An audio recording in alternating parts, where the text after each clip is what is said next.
안녕하십니까 동역자 여러분. 오늘은 히브리서 10장 우리 같이 보도록 하겠습니다. 자, 이 8장 9장은 유대인들이 자랑하는 제사장이나 제사 제도에 대해서 예수님의 훨씬 더 우월함을 설명했습니다. 그래서 예수님은 유대인들이 자랑하는 그런 제사장보다 더 높으신 분이고, 사람에 의해서 세워진 아론의 후손의 제사장보다 예수는 멜기세덱의 반차를 쫓은 제사장이다 라고 주장하면서 예수님이 훨씬 우월하다고 말하죠. 그리고 이제 10장에 와서는 율법에 대해서 모세가 받은 그 율법보다 훨씬 더 예수님은 훌륭한 분이다, 더 크신 분이다. 모세가 받은 그 율법은 예수 그리스도의 그림자에 불과하고 모형에 불과하다, 이렇게 설명을 하고 있습니다. 골로새서 2장 16절 17절에 보면 그러므로 먹고 마시는 것, 절기나 초하루나 안식일을 이유로 누구든지 너희를 비판하지 못하게 하라. 이것들은 장래일의 그림자이나 실제 몸은 그리스도의 것이니라. 자, 먹고 마시는 것, 절기, 초하루, 안식일, 율법이에요. 율법. 모세 율법으로 너희를 비판하지 못하게 하라. 판단하지 못하게 하라. 이것은 그림자에 불과하다. 실제 몸은 예수 그리스도 복음이다. 이렇게 설명을 하고 있습니다. 그러면서 이제 율법에 대한 이야기를 이렇게 말합니다. 1절 율법은 모세가 받은 율법은 장차 오는 좋은 일의 그림자다. 참 형상이 아니다.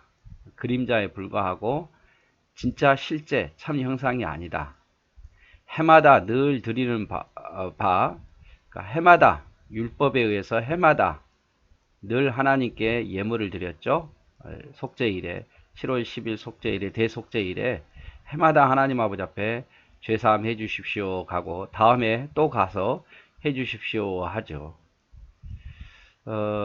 그래서 같은 제사로 늘 똑같은 제사로 나오는 이런 일들은 온전케 할 수 없다, 이렇게 표현합니다.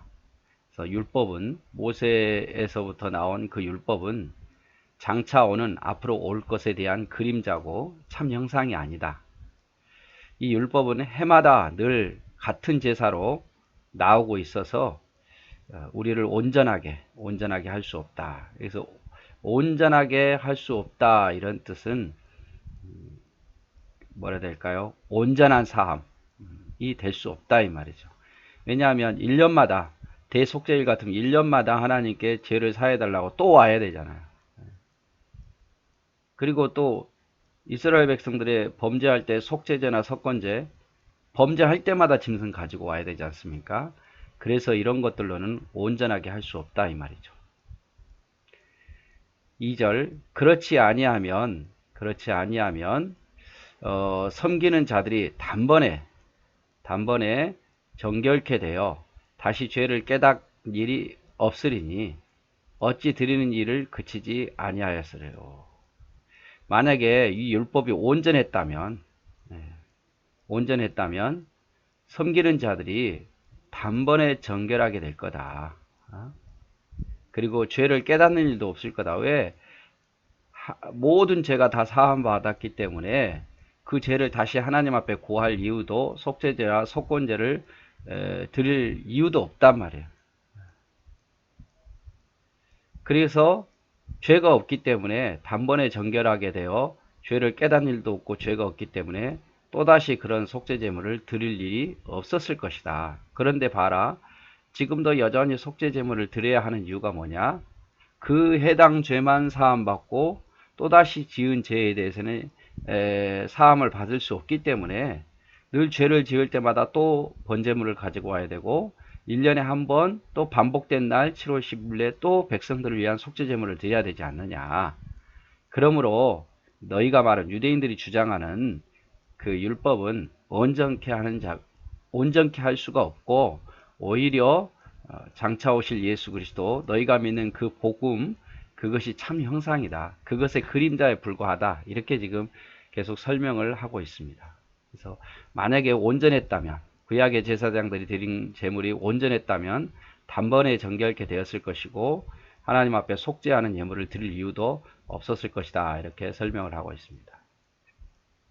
그러면서 3절에 그러나 이 제사는 해마다 죄를 생각하게 하는 것이 있나니 이는 황소와 염소의 피가 능히 죄를 없이 하지 못함이라.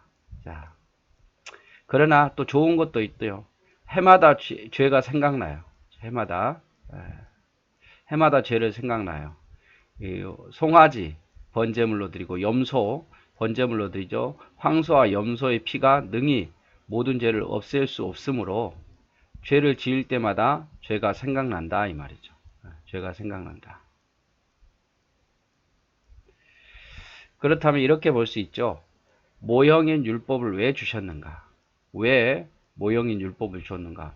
모세에게 왜 율법을 주었는가? 왜 속죄제사 또 번제 이런 뭐 예식 이런 걸 주었는가? 그럴까 주지 말지 왜 주었는가? 완벽한 것도 아닌데 이렇게 질문할 수 있잖아요. 그래서 첫 번째로 그 이유에 대해서 하나님은 거룩하신 분이며 악을 용납하지 않는 분임을 가르치기 위해서입니다. 네. 하나님은 악을 용납하지 않으세요. 반드시 죄를 지으면 죽어야 되죠. 죽어야 돼요. 그래서 짐승을 가지고 와서 예물을 드릴 때마다 내 죄 때문에 죽는구나 라는 것을 눈으로 보게 한 거예요. 내 죄 때문에 죽는구나. 그래서 하나님은 거룩한 분이고 절대로 악을 용납하지 않고 그냥 넘어가지 않고 반드시 죄의 대가는 죽음이라는 것을 가르치기 위해서 이렇게 제사 제도를 통해서 늘 가르쳐주고 보여주는 거예요. 그 다음에 두 번째로 죄의 결과가 얼마나 무서운 것임을 가르치기 위해서요. 죄를 지으면 짐승이 저렇게 고통스럽고 죽어야 된다. 내가 죄를 지었는데 짐승이 그렇게 고통당하면서 피 흘리면서 죽는 것을 보면서 야, 죄를 지으면 안 되겠구나 이런 생각을 준단 말이에요. 이런 모형이지만 그런 율법 제사를 통해서. 또 세 번째, 자신이 죄를 지은 것과 다시 죄를 짓지 않게 하기 위해서. 내가 죄를 지었잖아요. 근데 짐승이 죽잖아요. 그 짐승이 죽는 모습을 보면서 어떤 느낌을 갖겠습니까? 아, 다시 죄를 지으면 안 되는구나. 죄의 대가가 이런 거구나. 이렇게 무서운 거구나. 그걸 가르쳐 주기 위해서 비록 모형이지만 율법의 제사 제도를 허락했다 이 말이죠. 자, 이 모형인 율법은 결론적으로 해마다 죄를 생각나게 하는 것이다.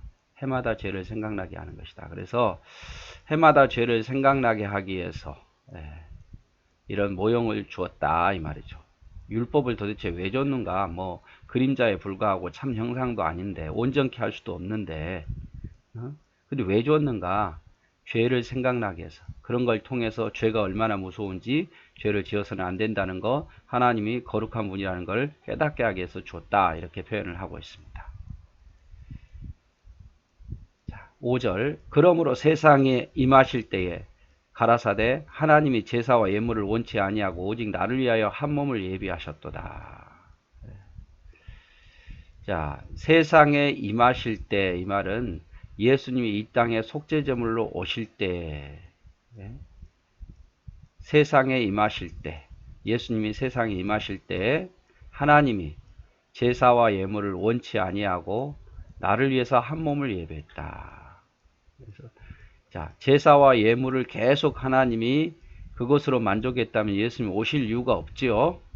그래서 예수님이 오실 때에 하늘 아버지께서 제사와 예물을 이제 더 이상 원치 아니하고 대신 하나님 자신을 위해서 한 몸을 예비해 두셨다. 정말 완벽한 속죄 제물을 준비해 두셨어요. 그게 뭡니까? 예수 그리스도다 그 말이죠.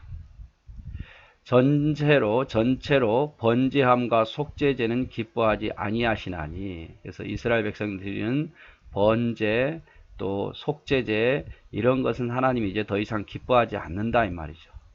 이에 내가 말하기를 하나님의 보시옵소서 두루마리 책에 나를 가리켜 기록한 것과 같이 하나님의 뜻을 행하러 왔나이다. 번제함과 속죄제는 하나님 더 이상 기뻐하지 않으시고 다른 몸을 준비하셨다 그랬죠. 하나님의 뜻을 행하려고. 하나님의 뜻을 행하려고. 그래서 이제는 그 율법의 제사 제도를 통해서는 하나님을 기쁘게 할 수 없고 완벽하지 않으니까 하나님을 위해서 한 몸을 예배하셨고 그 한 몸을 통해서 이제 하나님의 뜻을 행하려고 예수님이 오셨다 이 말이죠. 그래서 대신 예수님이 오셨다. 8절 위에 말씀하시기를 제사와 예물과 전체로 번제함과 그러니까 제사, 예물 또 전체의 번제, 속죄제는 원치도 아니하시고 기뻐하지 아니하신다 하셨고 이는 다 율법을 따라 드리는 것이라. 자, 하나님이 더 이상 제사, 예물, 전체의 번제, 그 다음에 속죄제 이거 하나님이 기뻐하지 않는다 이 말이죠. 기뻐하지 않는다. 이것은 온전케 할 수 없으니까. 이제 새로운 것이 왔으니까 더 큰 것이 왔으니까 이제 더 큰 것으로 하나님 드리기를 기뻐한다 이 말이죠.